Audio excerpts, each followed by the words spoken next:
नमस्कार, स्वागत है आपका चुनाव आज तक पर। मैं हूं रवीश पाल सिंह। मध्य प्रदेश में जैसे जैसे चुनाव की तारीखें नजदीक आ रही है, भारतीय जनता पार्टी के स्टार प्रचारकों की पूरी फौज मैदान में उतर गई है। और इन स्टार प्रचारकों में से एक नाम है मनोज तिवारी का, जिन्हें भारतीय जनता पार्टी ने खासतौर से पूर्वांचल के रहने वाले जो लोग जिन सीटों पर, विधानसभा सीटों पर बहुतायत में हैं, उन जगहों पर प्रचार के लिए भेजना शुरू कर दिया है। भोपाल की 2 विधानसभा सीटें ऐसी हैं जहां पर पूर्वांचली वोटर अच्छी खासी संख्या में हैं और यहां पर मनोज तिवारी ने अब भाजपा प्रत्याशियों के समर्थन में न केवल सभाएं की है बल्कि उनके लिए वोट भी मांगा है। दक्षिण पश्चिम विधानसभा सीट है मध्य प्रदेश की राजधानी भोपाल की, जो एक तरीके से बीजेपी का गढ़ माना जाता है, लेकिन यहाँ पर पिछली बार भाजपा को हार का मुंह देखना पड़ा था। वर्तमान में यहाँ से कांग्रेस के विधायक हैं, लेकिन भारतीय जनता पार्टी ने यहाँ से भगवान दास सबनानी को टिकट दिया है।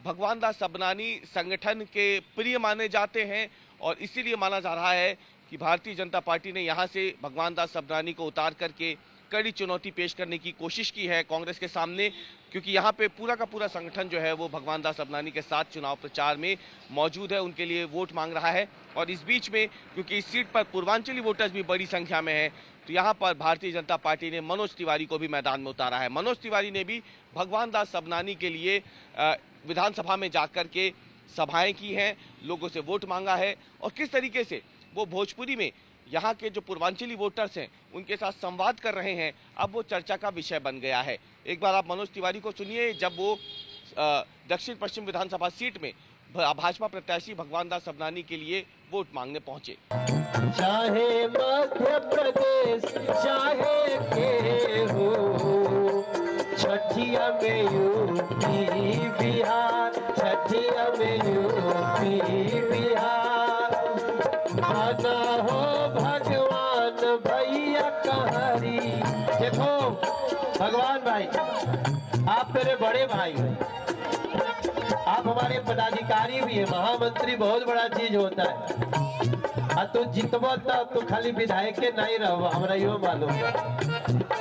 अब हम लोग को यहाँ से इनको जब जिताएंगे तो इनको मंत्री बनाएंगे ना भाई। तो भगवान दास सबनानी को आपने देख लिया और आपको बता दें कि दक्षिण पश्चिम विधानसभा सीट के अलावा नरेला विधानसभा सीट भी ऐसी है जहां पर बड़ी संख्या में जो मजदूर वर्ग है वो रहता है, बड़ी संख्या में पूर्वांचली वोटर जो है वो भी वहां रहते हैं। और क्योंकि उसमें कई ऐसे इलाके हैं, छोला है, अशोका गार्डन है, करोद है, और इसीलिए यहाँ पर भी मनोज तिवारी ने जो है सभा को संबोधित किया है। यहाँ पर फिलहाल भारतीय जनता पार्टी से जो उम्मीदवार हैं वो विश्वास सारंग है, जो शिवराज सरकार में मंत्री हैं। और मनोज तिवारी पिछले विधानसभा चुनाव में भी, आपको बता दें 2018 के विधानसभा चुनाव में भी यहाँ पर आकर के पूर्वांचली वोटर्स के बीच में जाकर के भाजपा के पक्ष में माहौल बनाने की अपील कर चुके हैं। और 2023 के विधानसभा चुनाव में भी पूर्वांचली वोटर्स को भाजपा के साथ लाने के लिए मनोज तिवारी नरेला विधानसभा सीट पर भी एक तरीके से सक्रिय दिख रहे हैं। ये तस्वीरें आप भी देखिए नरेला विधानसभा सीट की, जहां पे मनोज तिवारी पहुंचे थे।